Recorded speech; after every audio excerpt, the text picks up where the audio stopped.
بسم الله الرحمن الرحيم.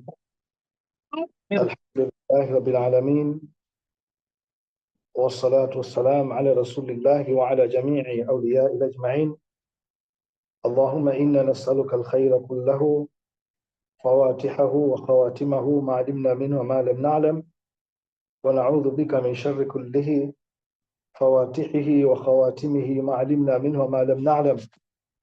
اللهم إنا نسألك الجنة وما يقرب إليها من قول وعمل ونية واعتقاد، ونعوذ بك من النار وما يقرب إليها من قول وعمل ونية واعتقاد.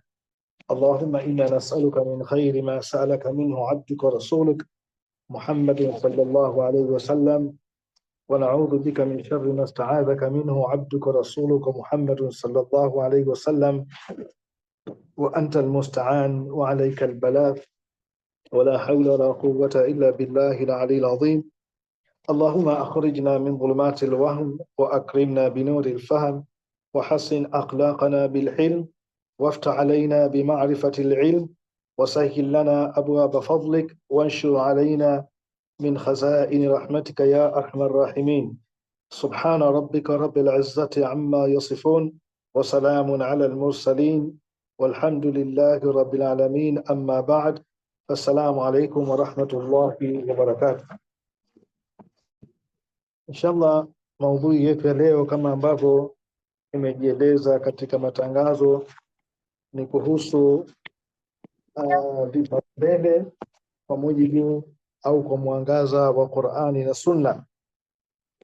Darasa hii ya vipaumbele ni moja katika darasa muhimu kabisa, au ni maarifa muhimu kabisa kuwa nayo mtu na kuwepo katika jamii.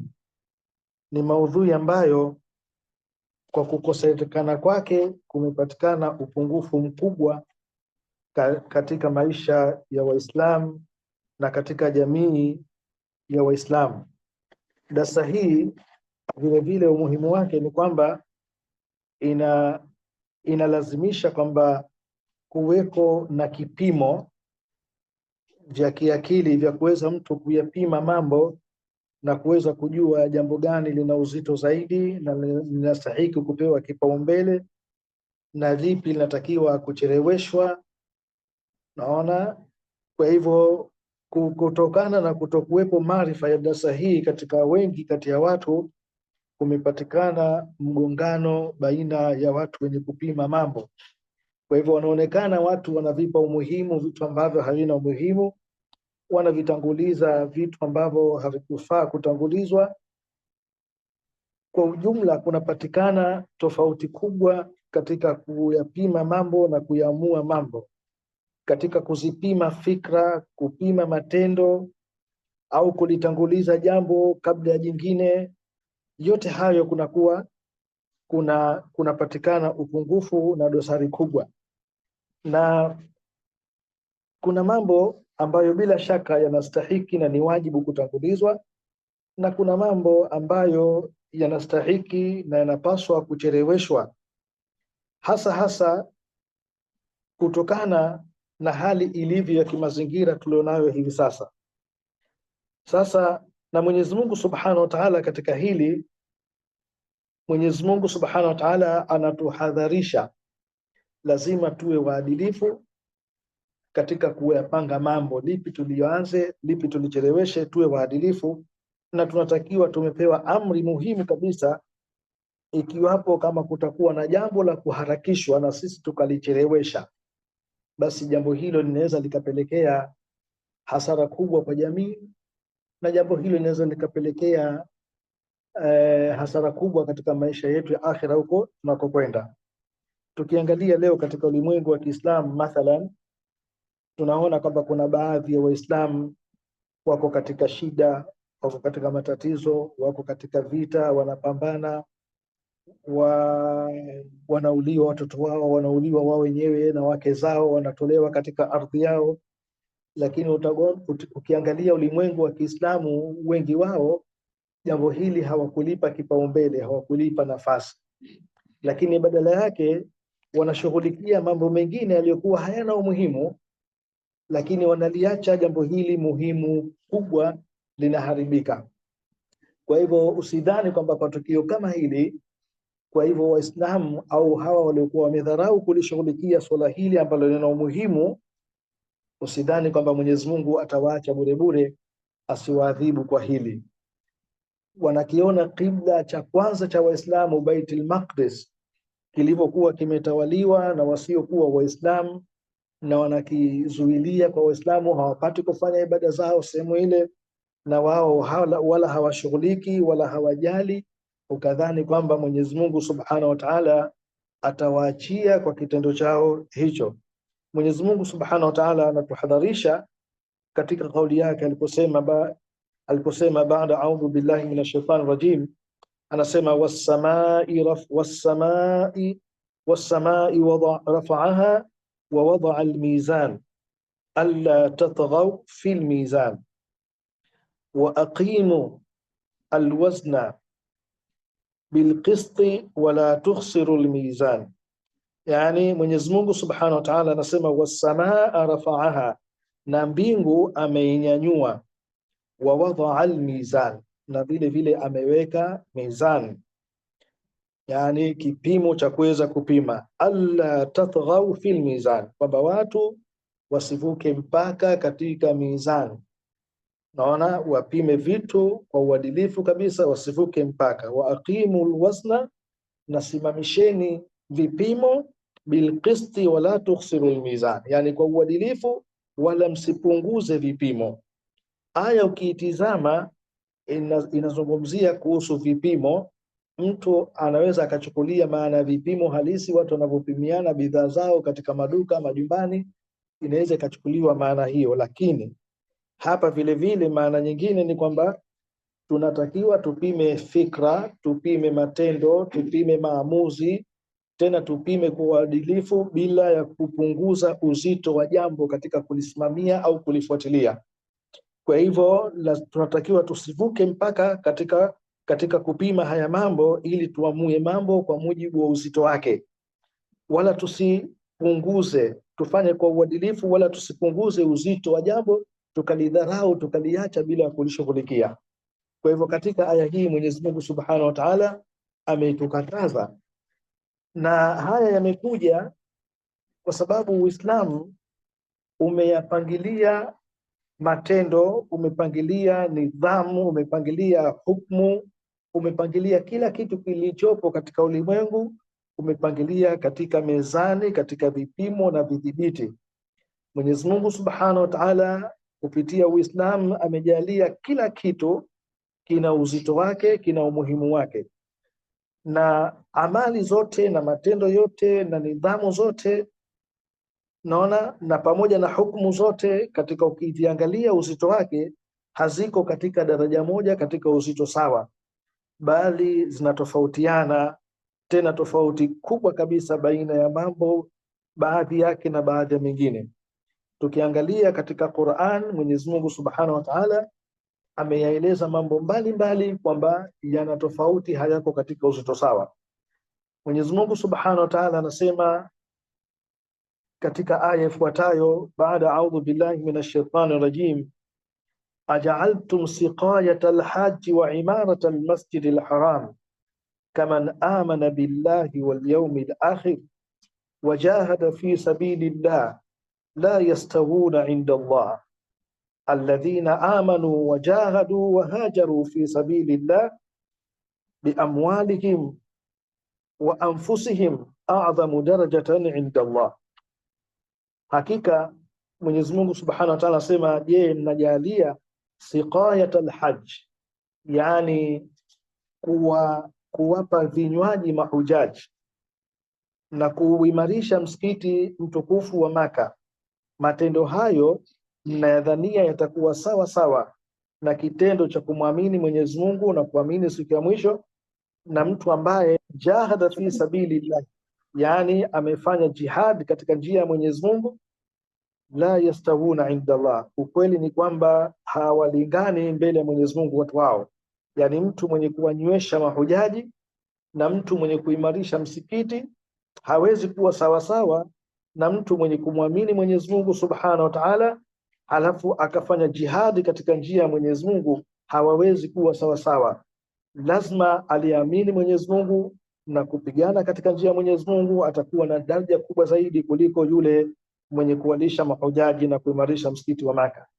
Mwenyezi Mungu Subhanahu wa Ta'ala anasema alladhina amanu, naona alladhina amanu wajahadu wahajaru fi sabilillahi biamwalihim wa anfusihim a'dhamu darajatan inda Allah, wale ambao wamemwamini Mwenyezi Mungu wakafanya jihadi wakahama katika njia ya Mwenyezi Mungu kwa mali zao na kwa nafsi zao, hawa watakuwa a'dhamu darajatan inda Allah, hawa watakuwa na daraja za juu zaidi mbele ya Mwenyezi Mungu.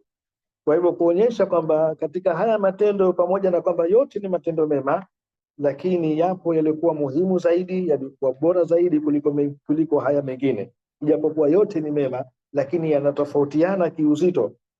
Mwenyezi Mungu Subhanahu wa Ta'ala anatuambia tena katika aya nyingine, qul hal yastawi alladhina ya'lamuna walladhina la ya'lamun, je, wanalingana wale wanaojua na wasiojua? Yani wenye elimu na wasio elimu wanalingana? Bila shaka hawalingani. Lazima wenye kujua watakuwa wako juu zaidi. Wala yastawi al-a'ma wal-basir wala adh-dhulumatu wan-nur wala adh-dhillu wala al-harur wama yastawi al-ahya'u wala al-amwat, yani hawalingani kabisa wale yule ambaye anaona na asiyeona, wala hawalingani kabisa yule aliyoko katika dhulumati, katika viza, na yule aliyoko katika nuru, wala aliyoko katika kivuli, wala aliyoko katika mwanga, wala hawalingani wale waliokuwa hai na waliokuwa wamekufa. Wote hawa hawalingani. Bila shaka wako waliokuwa na daraja ya juu na wako waliokuwa na daraja ya chini. Anasema katika aya nyingine, la yastawi minkum man anfaqa min qabli al-fathi wa qatal, yani hawalingani kabisa miongoni mwenu yule ambaye alitoa katika mali yake kabla ya fathu Makkah, kabla ya kutekwa kwa Makkah, wa qatala, na akapigana kabla ya kutekwa kwa Makkah. Hawezi kulingana sawa sawa na mtu ambaye anasema ulaika a'dhamu darajatan, hao waliopigana waliotoa mali zao kabla ya fathu Makkah, hao wa a'dhamu darajatan, watakuwa wako katika daraja ya juu zaidi, min alladhina anfaqu min ba'di al-fathi wa qatalu, kuliko wale ambao walipigana baada ya fathi na wakapigana baada ya fathi. Wa kullu wa'ada Allahu al-husna, wote waliotoa mali zao kabla ya fathi na wakapigana kabla ya fathi, na wale ambao wamepigana baada ya fathi na waliotoa mali zao baada ya fathi, wote Mwenyezi Mungu amewaahidi kwamba atawalipa mema. Lakini bado waliofanya amali hii kabla ya kutekwa kwa Maka, wao watakuwa a'dhamu darajatan, watakuwa katika daraja kubwa zaidi, pamoja na kuwa wote wamefanya mema. Qur'an tukiangalia kwa undani na sunna vile vile, tunaona kwamba kuna tafadhul baina al-a'mal, yani kuna kuzidiana, kuna ubora baina ya matendo. Kuna matendo yanakuwa ni bora zaidi kuliko mengine, kutangulizwa katika wakati, na mengine yanakuwa yanatakiwa kucheleweshwa. Anasema Mtume sallallahu alaihi wasallam kuonyesha vile vile kwamba kuna tofauti kati ya amal. Anasema al-imanu bid'u wa sittuna daraja, matendo mema ya iman yako katika daraja 36. Anasema matendo hayo a'laha, la juu kabisa, liliokuwa bora kabisa, lenye kupewa kipaumbele zaidi kuliko yote, ni kauli ya kusema la ilaha illa Allah. Hili ndio la juu kabisa. Wa adnaha, na kitendo cha mwisho kabisa katika wema, cha chini kabisa, anasema basi japo imatatul adha ani tariq, ni kuondosha uchafu katika njia, kuondosha kitu chenye kuudhi katika njia ambayo watu wanapita. Kwa hivyo hatakiwi mtu kuchukia au kudharau kile kitu kidogo, lakini hata hicho kidogo akifanya, kwa mujibu wa hadithi hii. Lakini vile vile Mtume sallallahu alaihi wasallam anasema dirhamu moja yaakuluhu ar-rajulu min ar-riba ambayo mtu ataitumia, ataila dirhamu hiyo kutokana na riba, kwa riba, ashaddu min 36 zania, yani itakuwa ni mbaya zaidi kuliko zinaa 36. Kwa hivyo kuna tofauti, kuna kutofautiana baina ya matendo yaliyokatazwa, naona, na kuna tofauti vile vile baina ya matendo yaliyoamrishwa. Yaliyokatazwa yako mengine ni mabaya na mengine ni mabaya zaidi. Kama hapa tumeona kula riba imekatazwa na zina imekatazwa, lakini riba imeizidi zina kwa daraja 36. Riba ni mbaya zaidi, pamoja na kwamba zina ni mbaya, lakini ile riba imekuwa mbaya zaidi. Kwa hivyo na maamurati yaliyoamrishwa vile vile yako yaliokuwa yana hadhi kuwa ni makubwa zaidi kuliko mengine ambayo hatakiwi mtu kulichelewesha lililokuwa limepewa ubora kuliko mambo mengine.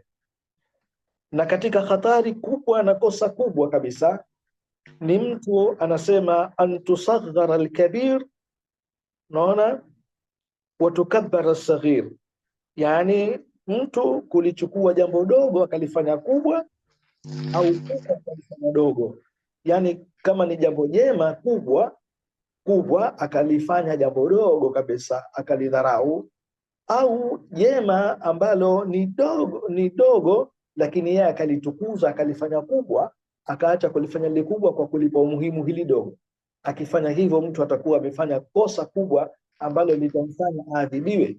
Kwa mfano, mtu ambaye atashughulika kusali sana sunna mpaka muda wa kusali faradhi ukapita, hajasali faradhi, amefanya wema wa sunna lakini amekosa kusali faradhi kwa wakati wake. Kwa hivyo hili ni kosa kubwa. Sunna hazitomsaidia zile zosali kwa sababu ya kukosa ile faradhi, kwa sababu ile ilikuwa inatakiwa ipewe kipaumbele zaidi. Kwa vile vile hatutakiwi kutukuza jambo lililokuwa dhalili tukalitukuza tukalipa umuhimu mkubwa, au tukalidhalilisha tukalidharau jambo lililokubwa na muhimu tukaliweka chini. Jambo hili anasema vile vile hatutakiwi kuharakisha kulifanya jambo haraka lile ambalo tulitakiwa tulicheleweshe, na vile vile hatutakiwi kuchelewesha jambo ambalo tutakuwa tuliharakishe. Mathalan, kama mtu wakati huo mmoja ana pesa zake amezipata, anawajibika kufanya hija, lakini wakati huo anapendelea kwamba aoe, mali aliyonayo haiwezi kumtosha kufanya yote mawili kwa wakati mmoja, lazima afanye moja halafu aje afanye jingine baadaye. Kwa hivyo katika hali kama hii, basi haitajuzu kwamba yeye sasa acheleweshe kufanya hija kwa sababu ya kuoa. Itabidi kwanza akahiji, unafahamu, halafu akisha kurudi kuhiji atakuja fanya maarifa ya kuoa, kwa sababu kuoa ni sunna lakini hija ni faradhi na ni nguzo ya Uislamu. Kwa hivyo, na kwa sababu mali ya kuhijia tayari yanayo na uwezo upo na tayari muda anawajibika kufanya hija, basi atakiwa akahiji kwanza, alafu baadaye atakuja kufanya maarifa ya kuoa. Kwa hivyo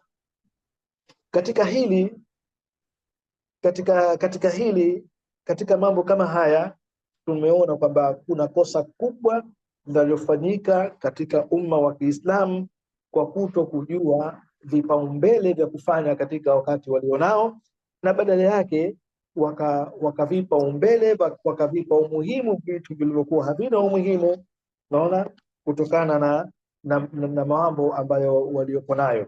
Kwa hivyo tukiangalia leo kwa mfano, watu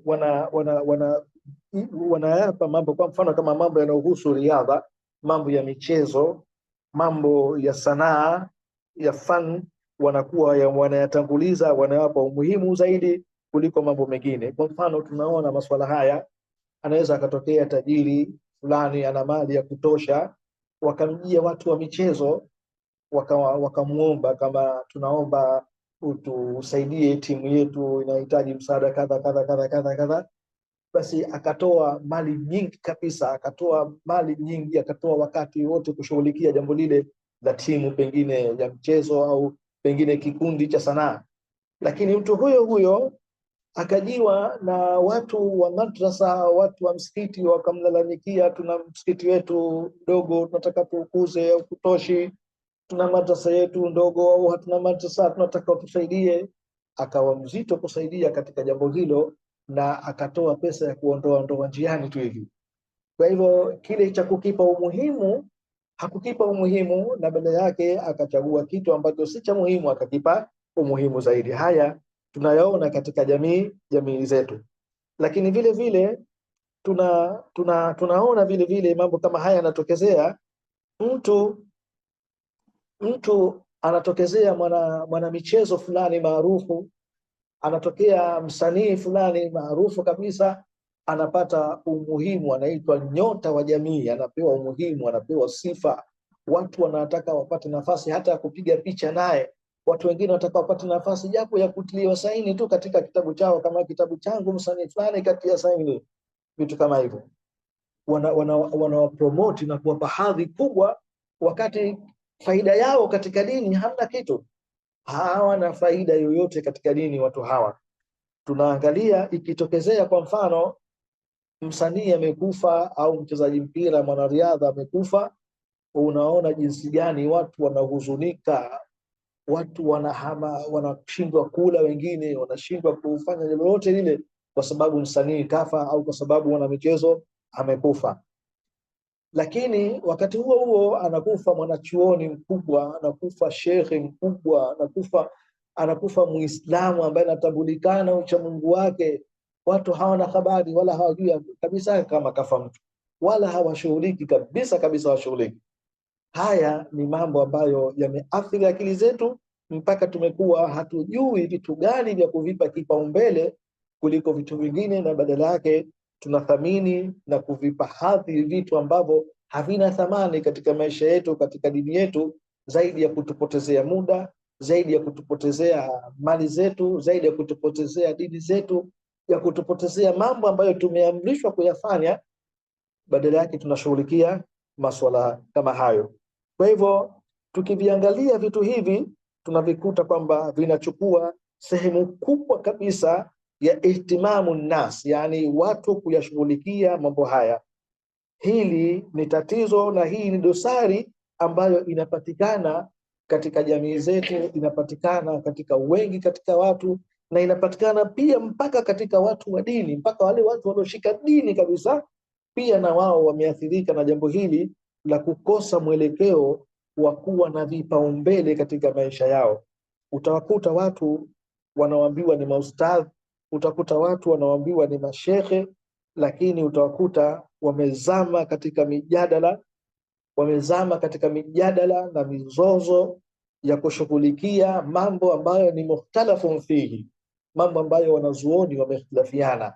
Wao wanaingia katika mizozo ya mambo hayo, wanahangaika kugombana, kutukanana, kisa wanawania na kugombana katika mambo ambayo ni mukhtalafun fihi, watu wamehtilafiana ndani yake. Wanaacha mambo ambayo ni muttafaqun alayhi, mambo ambayo watu wamekubaliana hayana tatizo haya. Baada ya kushikamana katika kuendeleza haya ambayo yamekubalika katika wanazuoni wote, wao wanazozana katika mambo yaliyokuwa hayana umuhimu, mambo ambayo ndani yake kuna ikhtilaf.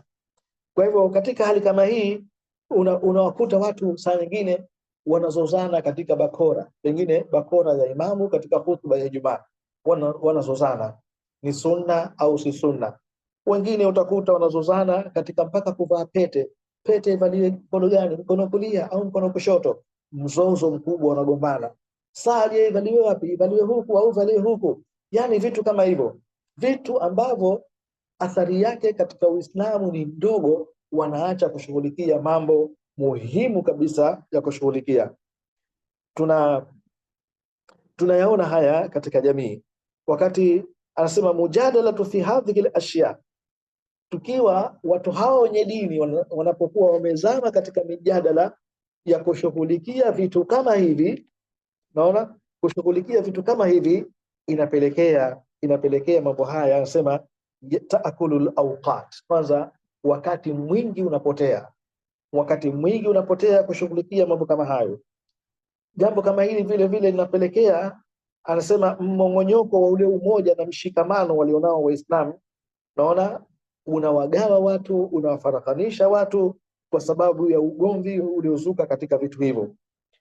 Vile vile wanasema tudhayi'u juhud, yani juhudi ilikuwa inatakiwa itumike kwa ajili ya kuendesha jambo muhimu, juhudi ile inatumika katika kupigania jambo duni, jambo dhaifu. Tunapotakiwa Waislamu katika maisha yetu yote tunayoishi, tunatakiwa tujue kwamba maisha yetu ni jihadi, ni kupigania dini, kupigania kheri, ni jihadi maisha yetu. Tukiwa katika majumba yetu ni jihadi, tukiwa katika majirani zetu ni jihadi, tukiwa tupo katika sehemu nyinginezo katika jamii ni jihadi. Tuhakikishe kwamba tunapambania kupambana na kheri ije juu, kalima ya Mwenyezi Mungu ije juu, na kalima ya waliokufuru ije chini. Hicho ndicho tunachotakiwa tukifanya wakati wote.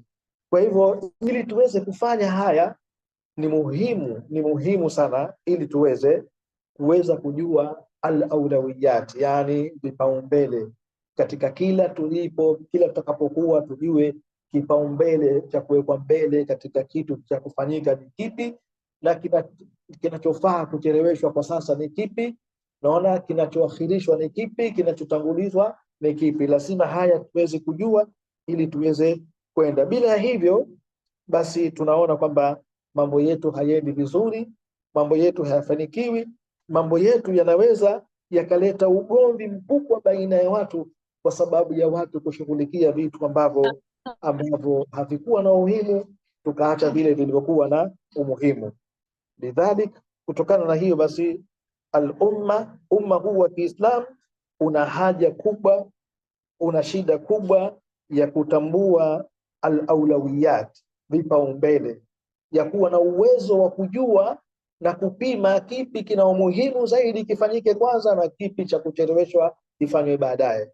Tukiangalia Mwenyezi Mungu Subhanahu wa Ta'ala hakumwachia hata mtume wake Muhammad sallallahu alaihi wasallam alipokosea katika suala hili la kipi cha kupewa kipaumbele, basi mtume sallallahu alaihi wasallam hakuachiwa, lakini alirejeshwa na akarekebishwa.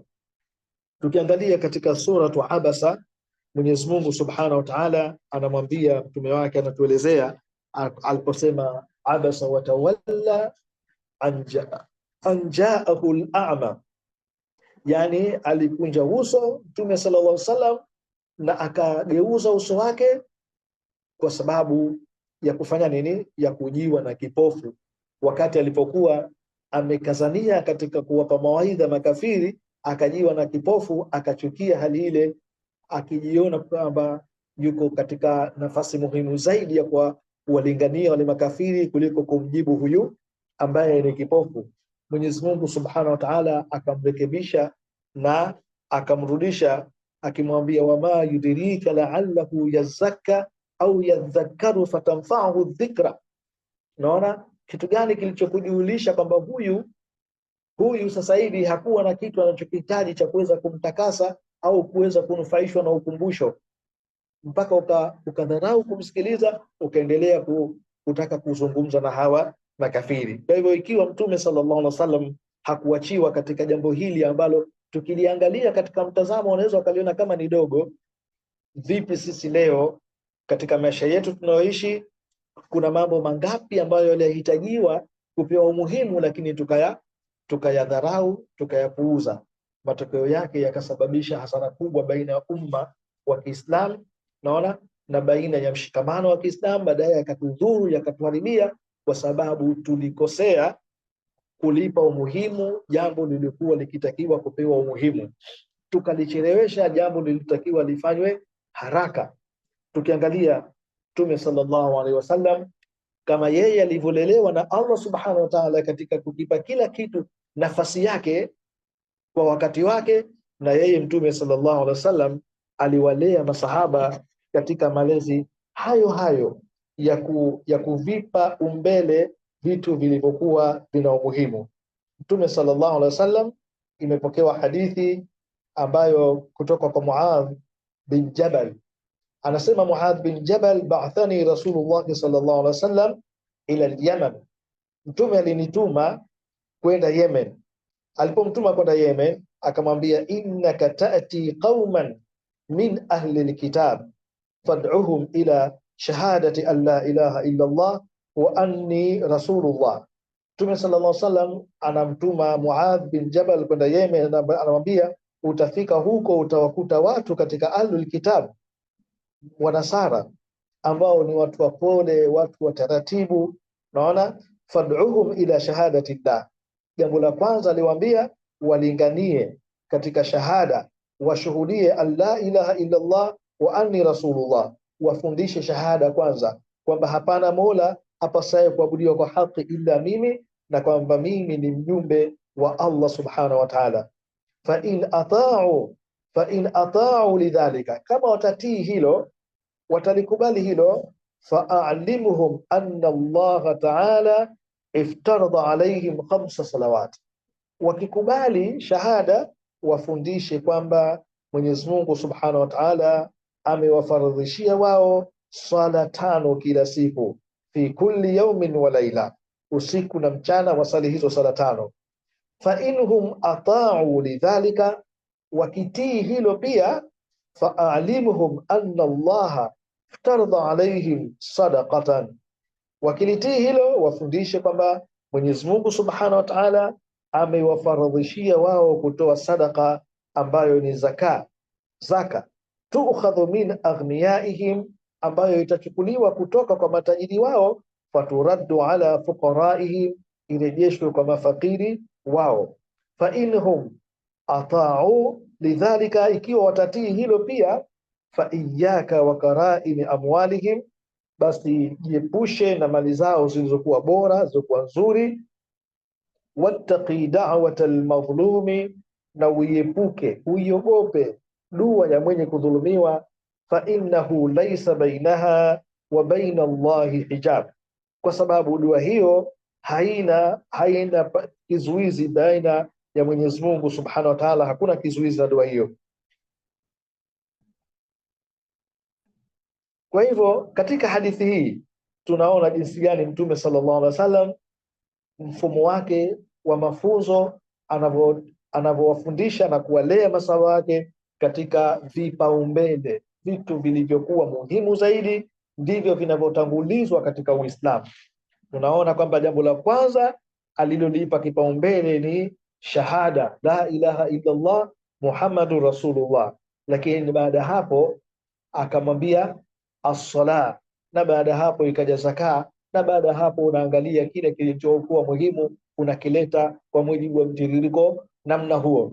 Tukienda katika mtiririko namna hivi wa kujua kipaumbele ni kipi kitangulizwe katika kila jambo, basi kazi ya dawa, kazi ya maisha itakuwa ni rahisi na itakuwa ni mafanikio, kwa sababu kila kitu umekiweka nafasi yake. Ukikosea kukiweka kila kitu katika nafasi yake, ndio mizozo tunayoiona leo baina ya Waislamu. Wanatumia gharama kubwa, wanatumia pesa nyingi, wanapoteza muda mrefu katika kuzozana na kugombana katika mambo ambayo hayakuwa